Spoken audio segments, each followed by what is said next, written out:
Welcome to Mission Imperfect, the podcast about finding your own path, your own way, and embracing the imperfection of the journey. We're your hosts, life coaches, former HR professionals, and mums, Kirsty and Kathryn. We love to discuss the topics that come up time and time again for our coaching clients and which affect us all, from things like acceptance and boundaries to values and well-being and everything in between. Each episode ends with a question for you and us to reflect on. Your mission, should you choose to accept it, is to grab a cuppa and a biscuit and join us in getting lost in finding ourselves. Hello and welcome to this week's episode of Mission Imperfect. Today's topic is presents, but sadly, not the birthday present, gift type presents. No, sorry about that. Sorry about that. I mean I was very about, disappointed. yeah, I'm sorry. Although if we'd just been opening, presents on the screen, I'm not sure that would have made a very exciting episode. No, we're talking about True. being present, and as our listeners may know by now, we are very much fans of being, aren't we, in this series, as much as we are of doing. Mhm. So, and as you rightly said, Kirsty, the gift of presence, meaning not the wrapped up kind. There is a gift. Now I'm happy. Exactly. There you go. So let's just talk, as we often do at the start, what we actually mean by being present. Mhm. And it means that we are fully engaged in the current moment without distraction. We're not mentally absent, which, hands up, can be very guilty of sometimes.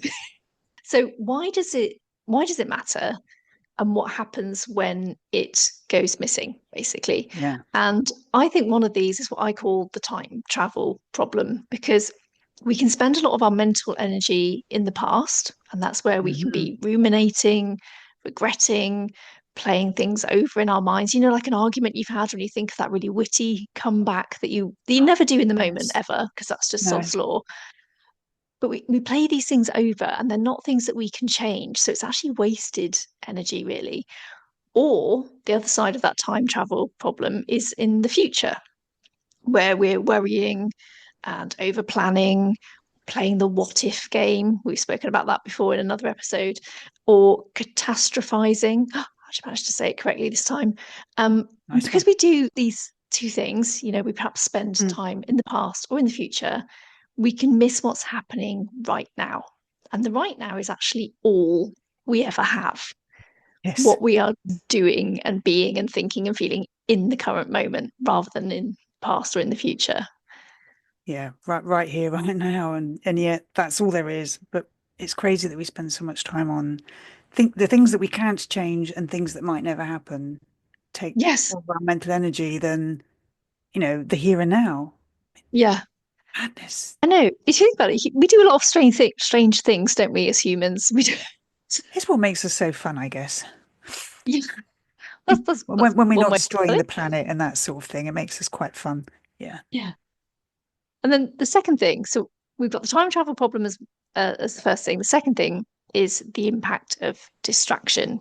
Mhm. And when we're not present, you can be a bit disconnected. You're actually missing out on moments, interactions, creating memories. Now, I appreciate the irony of that because that means memories is a past thing.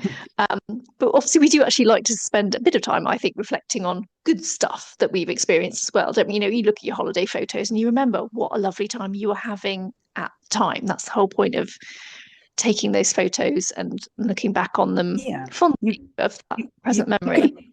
can appreciate the past without being stuck in it.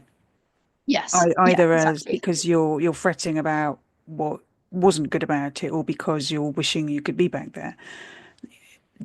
Doing either of those isn't very helpful. But to just say, "Oh, aren't I lucky? Didn't we have a good time? Yeah. Wasn't it great that I was around nice people or an amazing place, and that this happened? That there's nothing wrong Yeah. with having memories, is that?"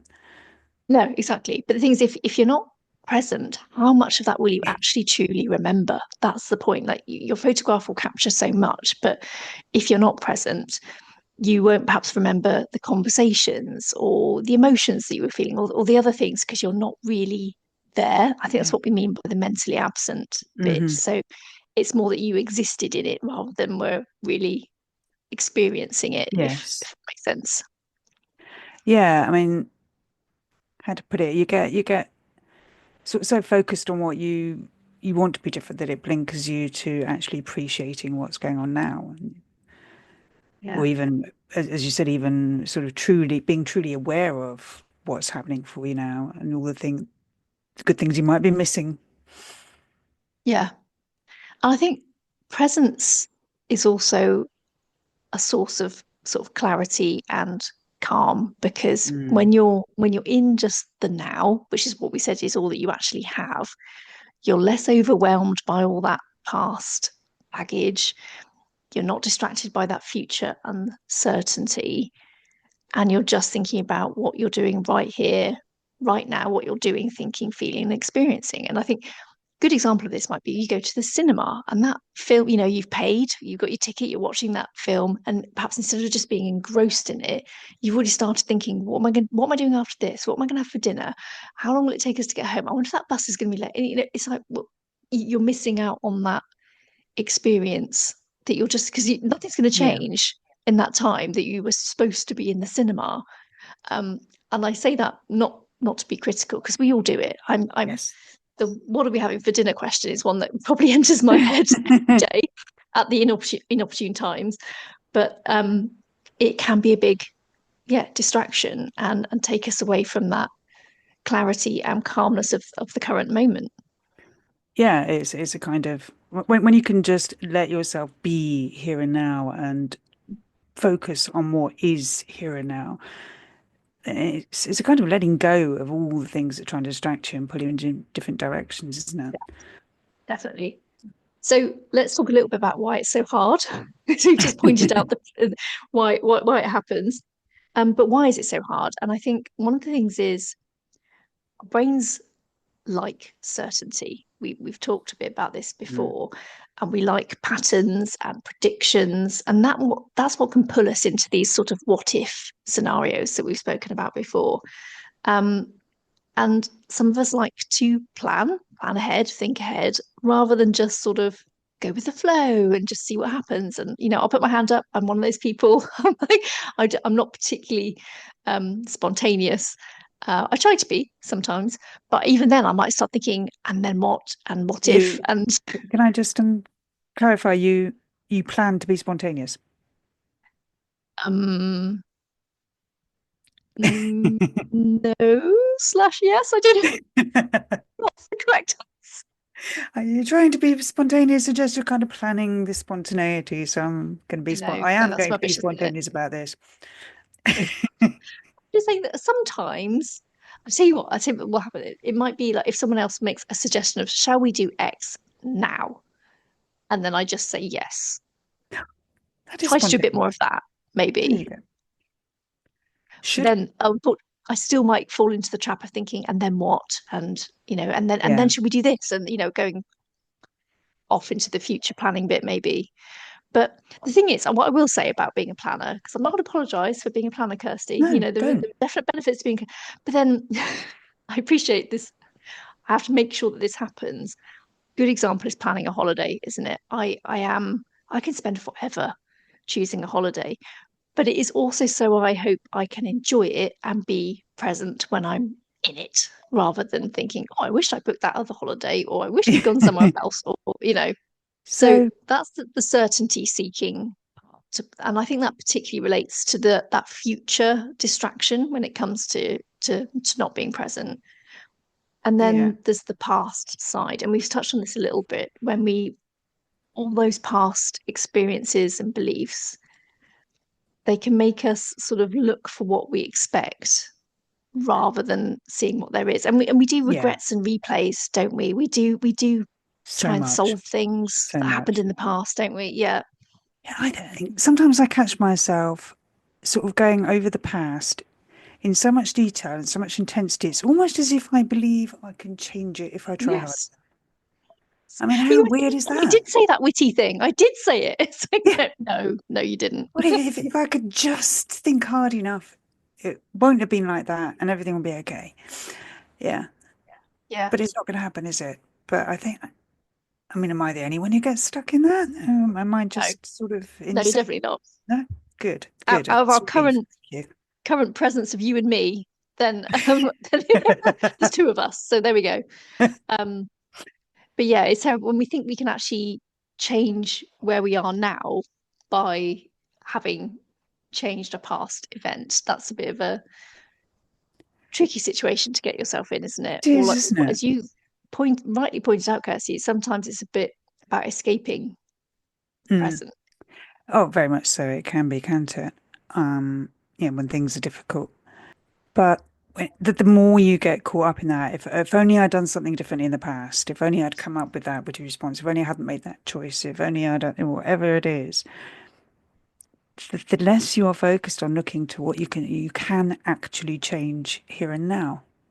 Yeah, that's another reason. This is probably one that people are expecting us to say about why it's tricky to be present is distractions galore, Yeah, and notifications, things pinging at us all the time, all the when you're out and about, you hear a ping and you even know what app that is that someone has had the notification. That's quite a sad sign of the times, isn't it? You know, social media, to-do list, all of these things kind of can pull us away from what we're doing now into, oh, I'll just do this and I could just quickly check this and do this and do that. And yeah, which leads on to the yeah, other thought I have here is that busy, busy, busy school of thought where we get very caught up in always being on to the next thing, always thinking one step ahead rather than just focusing on what you're actually doing right now. And I admit to being guilty of this sometimes, particularly when it comes to maybe some things I've planned for work. I think, oh, I'll just do this task, then I'll do that next one, and so on. And yeah. then before I know it, I've started thinking about the one that's furthest away rather than actually just getting on with the one that I should be doing right now. Yes, when it's hard to be focused on what you're doing right now when your brain is full of what you're going to be doing after this. And I mean, it does sometimes feel that we live in a culture that very much encourages you to dream big, to set goals, to believe that we can be, do, or have anything we want. Um, and that, yeah, that has a place and that has value, and yet it can also pull your focus away from the here and now, from what actually is and what value there is in that. Because there's nothing wrong with wanting more, wanting bigger and better. Nothing wrong with it at all. But there's also nothing wrong with appreciating the value of what you've got, of who you are and where you are. And we often fail to do that when we're completely absorbed in the idea of what comes next. Mm. Absolutely. So let's talk a little bit about trying to be more present then. We've highlighted why we do it, why also it's a bit of a problem, but how can we actually try and remedy that? Again, accepting that we're not always going to nail it because, as the name Nope. of this podcast go, we're all about being imperfect. But here are a few ideas, and I did a bit of research around this, and I thought it was quite interesting. And actually, you might notice that you try elements of these without even realizing. So, first tip is to tune into your senses for a moment because that's very much a here and now sensation. If you think about it, what you can see, what you can hear, feel, smell, and taste. Usually a biscuit. Just going to quickly say that, but they're all Absolutely. very present things. So it helps you move away from the distraction you've been experiencing, like the past ruminating or the future planning, Mm. and refocus on where you are right now and what's actually going on around you right now. Pulls you into the moment. I think it's Mm. a recommendation for dealing with sort of anxiety attacks as well, isn't it? That approach of, I think there's one around the 5, 4, 3, 2, 1 thing where it's five. I might have this, the wrong things at the wrong number, but it's Mm. along the lines of 5 things you can see right now, Yep. 4 things you can hear, 3 things you can touch, and Yeah. so on. Or, Yeah. yeah, the taste and smell or whatever. Um, just to make you focus on exactly where you are and being in the moment where everything is actually okay.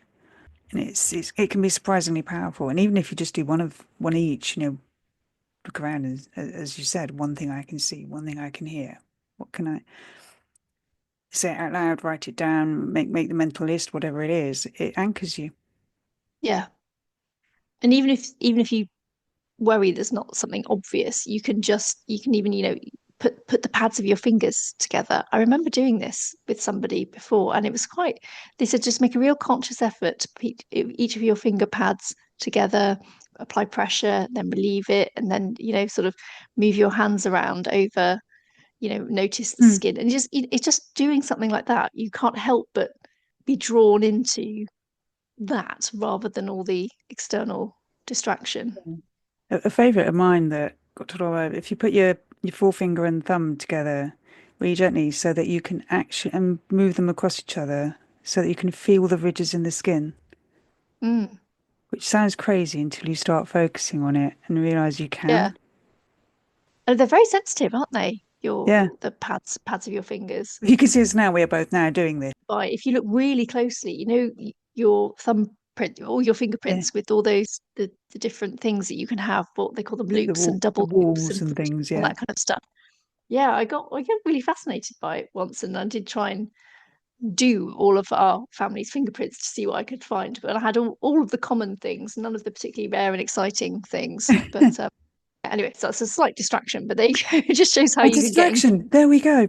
Oh no, no, that's terrible, isn't it? I've done the distraction for the present activity, but okay, let's go on with what else we've got for helping with being more present. So, and these are all, I guess, relatively connected. So the next one is to sort of check in with yourself, what you're thinking and feeling in your mind and your body, your body, and that's Hmm. also a very current and present thing to focus on. And you can perhaps stretch or take a deep breath or something before you switch to the next task. It's just a sort of, I guess they call that maybe like a bit of a grounding exercise, isn't it? Just to Yeah. sort of bring you back to what you're doing.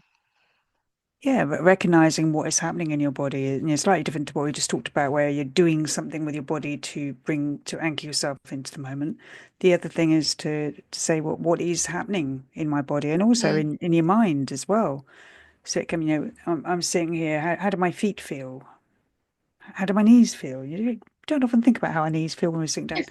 It's just I don't know why that popped up, but yeah, is do I have any discomfort or an ache? Where is it? Is a part of me that feels good? But you can do it with your thoughts as well. That can be really effective when your mind's racing. Instead of allowing yourself to be totally caught up in that, take that step back from your thoughts and label them. So, oh, I'm thinking about, well, in my case, probably a biscuit. Um, so that was the thought about a biscuit. That's the thought about what I should be doing next. That's the thought about the thing I didn't do yesterday that I should. And instead of it being, this kind of mad torrent of thoughts that you're just carried along in, it becomes something you're observing Yeah, from here and now. yeah, that's a really, really good point. Um, and then this one just sounds really obvious. It's single tasking Mhm. rather than attempting to multitask, which is another thing we all think that we can do, and not always very successfully. But No. when you commit to being fully engaged in one thing at a time, you are going to be more present for it. And sometimes it actually is a double win, isn't it? Because then you move on to the next thing more speedily without having to revisit or worry that what you actually did just now was a load of nonsense because you were distracted and you just typed a load of gobbledygook or something, or you missed something. It's Or you managed to staple just one sheet of paper, which was the highlight of my day today. Yes. Let's move on very firmly attached to itself. to itself. But maybe there's some kind of metaphor there. But yeah, it's tricky, isn't it? It's surprisingly tricky to be in that one moment, Yeah, in that one yeah. task with your mind here. I think that's what they call a flow state. And I Mm, think that the tricky bit there is a flow state I think you normally achieve when it's something you're really tuned in and perhaps you really enjoy it. And let's be honest, a lot of things that we have to do, we don't necessarily always really enjoy or access that yeah. kind of state, which might be why it's harder to do that. Yeah, it's a very difficult thing to do consciously, isn't it? I guess we've all can think of times when we have experienced it, but I don't know if I've ever sat down and gone, it'd be really nice to get into flow state now. Let's Yeah. try and I don't think you achieve can it. actively choose it, sadly. I wonder. I don't know. That's an interesting one. It'd be great if you could. If you could find a way of doing that. Mm. Yeah. I just think a really good question to maybe ask yourself um, is, and this is going to sound like a very coachy type of question, is what am I missing right now by not being present? And maybe it is small, maybe it's minor, maybe you're doing something that's quite routine and you don't need to worry about it too much.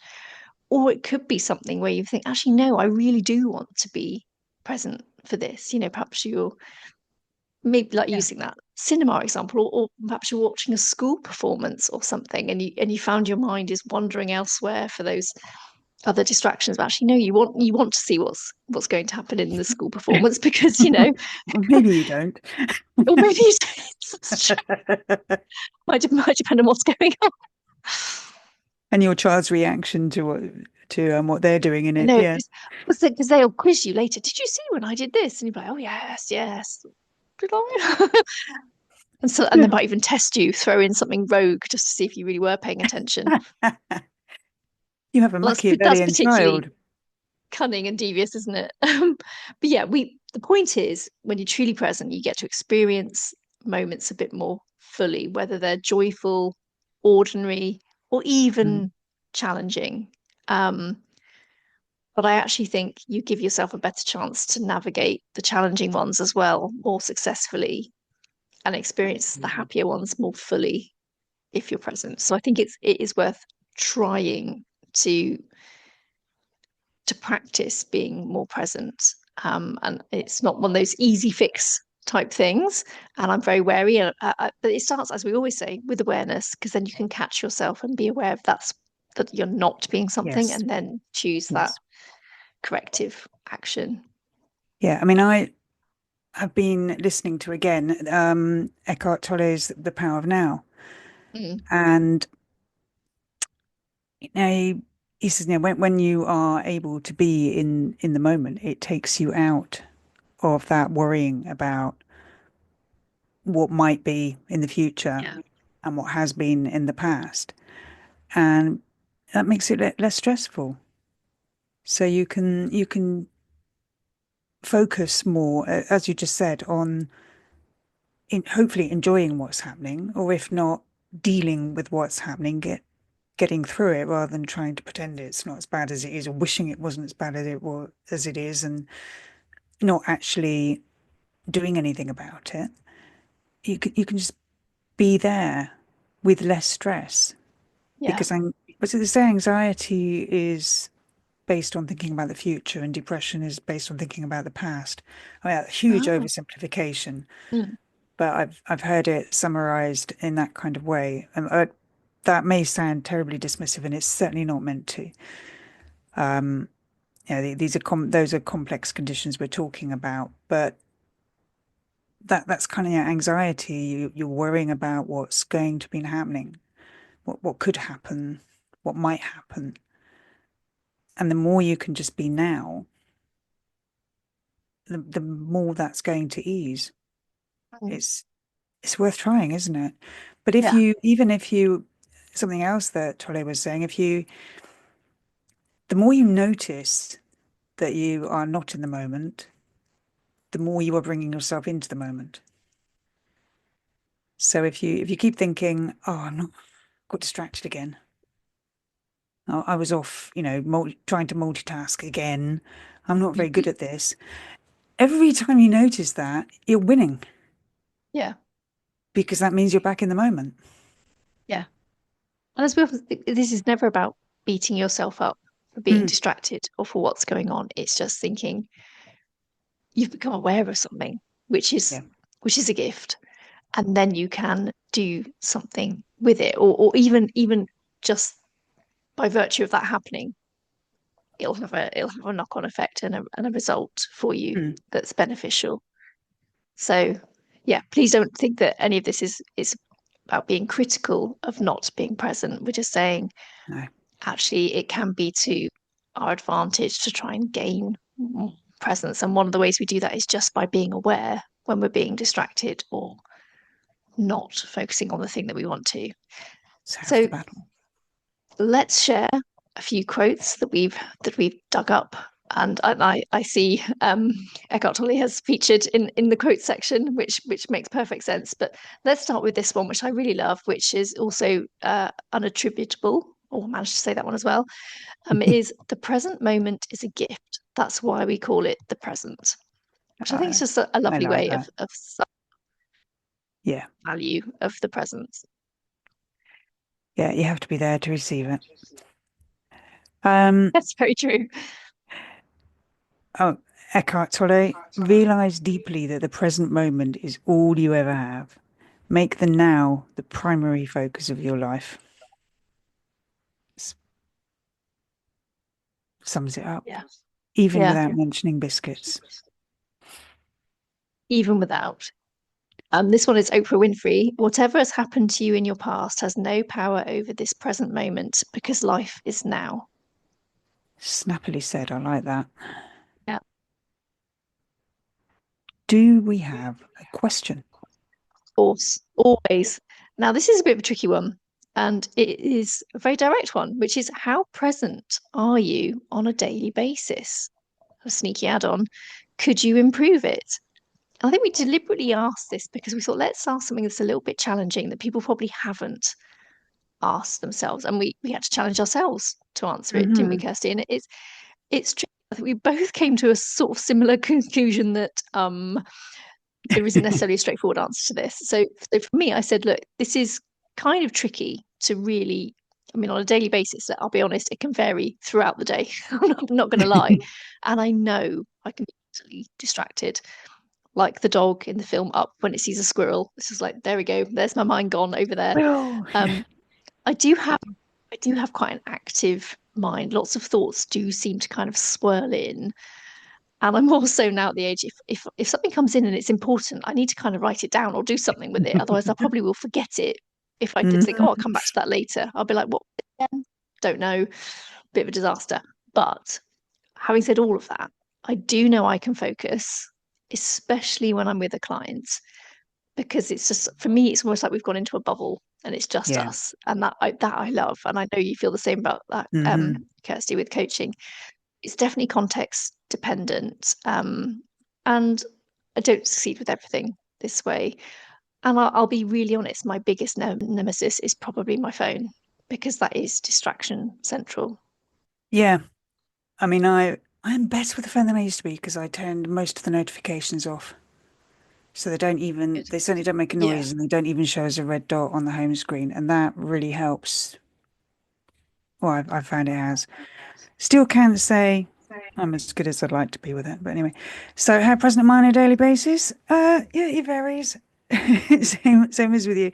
Yeah, I can be really hyper focused and, totally absorbed in something. And I can also have, about a billion open tabs in my head and bounce around them like a hyperactive kangaroo on Haribo. But what I have learned through sort of various meditation and mindfulness practices is to bring some awareness to that and be able to bring myself back into the moment more. And I'm not pretending that that is a permanent thing or that it lasts forever or that I do it all the time.